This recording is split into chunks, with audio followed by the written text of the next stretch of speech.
144 खंभों पर खड़ी आसमान को तकती गोल सी एक इमारत जिसने हिंदुस्तान की इबारत लिखी। 96 ईयर्स पहले बनवाई अंग्रेजों ने, चाहत अनगिनत सालों तक हुकूमत की थी, पर हुआ भारत का, भारत से, भारत के लिए।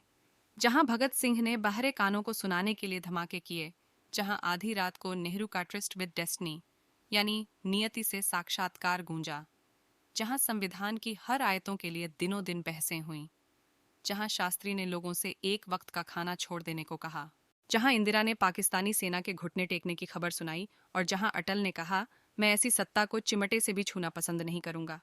है तो दिल्ली के बीच बनी एक इमारत ही, पर हमने इसे ही संसद समझा, सुना और देखा। यहाँ काम काज का आज यानी 18 सितंबर को आखिरी दिन है। आज का ये वीडियो इसी संसद की इमारत पर है। इस कहानी की शुरुआत होती है 1911 से, जब ब्रिटेन के राजा जॉर्ज पंचम ने भारत की राजधानी कलकत्ता से दिल्ली शिफ्ट करने का ऐलान किया। इस राजधानी को डिजाइन करने का जिम्मा मिला एडविन लुटियंस और हर्बर्ट बेकर को, जो उस वक्त के मशहूर ब्रिटिश आर्किटेक्ट थे। इसी दौरान काउंसिल हाउस की कल्पना की गई, जो भारत की संसद बनी। बेकर चाहते थे कि काउंसिल हाउस का डिजाइन तिकोना हो और इसे रायसीना हिल्स से दूर बनाया जाए। वहीं लुटियंस इसे गोल और मौजूदा लोकेशन पर ही बनाना चाहते थे। आखिरकार लुटियंस की बात मानी गई। ब्रिटेन के ड्यूक ऑफ कनॉट ने 12 फरवरी 1921 को इसके नींव का पहला पत्थर रखते हुए कहा, ये इमारत भारत की बेहतरीन नियति के पुनर्जन्म का प्रतीक बनेगी। इस इमारत में 26 फीट लंबे 144 सैंडस्टोन के खंभे बनाए गए हैं। पत्थर और मार्बल को शेप देने के लिए 2500 राजमिस्त्री तक लगाए गए। 6 साल की मेहनत के बाद 1927 की शुरुआत में जब ये इमारत बनकर तैयार हुई, तो दुनिया में आर्किटेक्चर का एक नायाब नमूना थी। इसे बनाने में कुल 83 लाख रुपए की लागत आई थी। उस वक्त 10 ग्राम सोने की कीमत 18 रुपए होती थी। ये इमारत बनने के बाद 18 जनवरी 1927 को वायसरॉय लॉर्ड ड्रविन अपनी शाही सवारी से ग्रेट प्लेस, जो अब विजय चौक के नाम से जाना जाता है, वहां पहुंचे। वहां हर्बर्ट बेकर ने उन्हें एक सुनहरी चाबी सौंपी और लॉर्ड इरविन ने काउंसिल हाउस का दरवाजा खोलकर उद्घाटन किया। काउंसिल हाउस के उद्घाटन के 2 साल बाद 8 अप्रैल 1929 सेंट्रल असेंबली के प्रेसिडेंट, आज के लोकसभा स्पीकर विट्ठल भाई पटेल ने ट्रेड डिस्प्यूट बिल जैसे ही पारित किया, एक तेज धमाका हुआ। उस वक्त दोपहर के करीब 12:30 बजे थे। सदन धुएं से भर गया और विजिटर गैलरी में 2 क्रांतिकारी युवा पैम्फलेट फेंकते हुए नारे लगा रहे थे, इंकलाब जिंदाबाद। इनके नाम थे भगत सिंह और बटुकेश्वर दत्त। जब धमाका हुआ, उस वक्त सदन में मदन मोहन मालवीय, मोहम्मद अली जिन्ना, मोतीलाल नेहरू, लाला लाजपत राय, सरदार वल्लभ भाई पटेल और साइमन कमीशन वाले जॉन साइमन भी बैठे थे। इस हादसे में किसी की जान नहीं गई और ये मकसद भी नहीं था। क्रांतिकारियों ने बताया कि उन्होंने बहरों तक आवाज पहुंचाने के लिए ये धमाका किया है। 14 अगस्त 1947 की रात 11 बजे संसद भवन में संविधान सभा का विशेष सत्र बुलाया गया, जिसकी अध्यक्षता राजेंद्र प्रसाद कर रहे थे। उत्तर प्रदेश की सदस्य सुचेता कृपलानी ने वंदे मातरम गाकर इस खास दिन की कार्यवाही की शुरुआत की। इसके बाद जवाहरलाल नेहरू ने वो ऐतिहासिक भाषण दिया, जिसे ट्रिस्ट विद डेस्टिनी के नाम से जाना जाता है। आज हम दुर्भाग्य का अंत कर रहे हैं और भारत एक बार फिर खुद को खोज पा रहा है।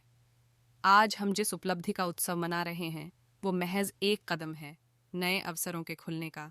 इससे भी बेडेड ही जीत और उपलब्धियां हमारी प्रतीक्षा कर रही हैं।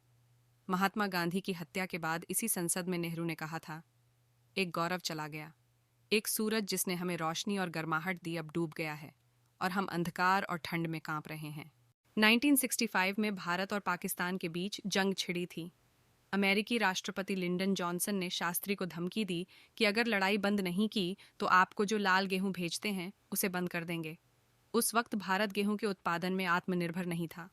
शास्त्री ने इस संसद में देशवासियों से कहा कि हम हफ्ते में एक वक्त का भोजन नहीं करेंगे, इससे अमेरिका से आने वाले गेहूं की कमी पूरी हो जाएगी। 1971 में जब इंदिरा गांधी ने लोकसभा में ऐलान किया कि बांग्लादेश में पाकिस्तानी सेना ने बिना शर्त सरेंडर कर दिया है, तो पूरा सदन मेज की थपकियों से गूंज उठा था। इमरजेंसी लगाए जाने के बाद लोकसभा का सत्र बुलाया गया। 21 जुलाई 1975 को deputy home minister FM Mohsin ने राष्ट्रपति द्वारा लगाई गई इमरजेंसी की घोषणा की। संसद में मुद्दे उठाने के अधिकार सस्पेंड किए जाने के विरोध में कई सांसदों ने सरकार के खिलाफ प्रदर्शन किए। इसमें सोमनाथ चटर्जी, इंद्रजीत गुप्ता, HN मुखर्जी, जगन्नाथ राव जोशी और PK देव समेत कई सदस्य थे। पीके देव ने कहा था, हो सकता है कि ये लोकतंत्र के लिए आखिरी प्रयास हो, लेकिन मैं पूरा जोर देकर कहना चाहता हूं कि जब इस तरह अधिकारों के निलंबन के कोई नियम नहीं है तो इसे स्वीकार भी नहीं किया जा सकता। 31 मई 1996 को इसी संसद में अटल बिहारी वाजपेयी ने एक अमर भाषण दिया।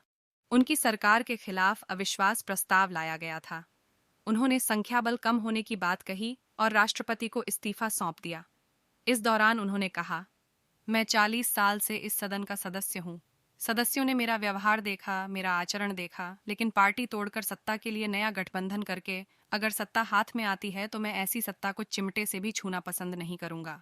22 जुलाई 1974 को प्रधानमंत्री इंदिरा गांधी ने संसद में बताया कि भारत ने पोखरण में पीसफुल न्यूक्लियर एक्सपेरिमेंट कर लिया है। उन्होंने अंतर्राष्ट्रीय प्रतिक्रियाओं की भी जानकारी दी। 24 साल बाद 1998 में अटल बिहारी वाजपेयी ने भी संसद में भारत के परमाणु हथियारों से लैस देश बनने का ऐलान करते हुए कहा, भारत अब न्यूक्लियर वेपन वाला देश है। ये एक वास्तविकता है जिसे नकारा नहीं जा सकता। यह कोई उपहार नहीं है जिसे हम चाहते थे, और न ही यह कोई दर्जा है जिस पर दूसरों की मुहर चाहिए। ये हमारे वैज्ञानिकों और इंजीनियरों द्वारा देश को एक देन है। ये भारत का हक है। कुछ सांसदों ने परमाणु परीक्षण पर सवाल उठाए कि देश के सामने कौन सा खतरा था। इस पर वाजपेयी ने कहा, क्या आत्मरक्षा की तैयारी तभी होगी जब खतरा होगा? तैयारी पहले से होनी चाहिए ताकि जो खतरा आने वाला हो वो भी दूर हो जाए। 31 दिसंबर 2001 को संसद का शीतकालीन सत्र चल रहा था। महिला आरक्षण बिल को लेकर कई दिनों से हंगामा जारी था। 11:02 पर लोकसभा स्थगित हो गई। इसके बाद पीएम वाजपेयी और सोनिया गांधी संसद से निकल गए। करीब 11:30 DL3CJ 1527 नंबर की एक सफेद एम्बेसडर कार तेजी से अंदर दाखिल हुई और इसमें सवार आतंकियों ने फायरिंग शुरू कर दी। इस समय सदन में देश के गृह मंत्री लाल कृष्ण आडवाणी और प्रमोद महाजन समेत कई दिग्गज नेता मौजूद थे। संसद में हथियारबंद सुरक्षाकर्मियों की तैनाती का चलन उस दौर तक नहीं था। करीब शाम 4 बजे तक 5 आतंकियों को मार गिराया गया। इस दौरान दिल्ली पुलिस के 5 जवान, सीआरपीएफ की एक महिला सुरक्षाकर्मी, राज्यसभा सचिवालय के 2 कर्मचारी और एक माली की मौत हुई। कुछ अन्य यादगार लम्हे की बात करें तो इसी संसद में भारत में दीव, दमन, दादरा नगर हवेली और पुडुचेरी तत्कालीन पांडिचेरी को शामिल करने की चर्चा यहीं की गई। जिमी कार्टर और बराक ओबामा जैसे विदेशी गणमान्य व्यक्तियों को भारतीय संसद के संयुक्त सदनों को यहीं संबोधित करने का सम्मान मिला। इसी संसद भवन में देश की अनुसूचित जातियों, अनुसूचित जनजातियों और पिछड़े वर्गों के लिए आरक्षण और कमीशन का प्रावधान किया गया। आधी रात में संसद की बैठक बुलाई गई है। एक देश, एक टैक्स सिस्टम के लिए गुड्स एंड सर्विसेज टैक्स लागू किया गया।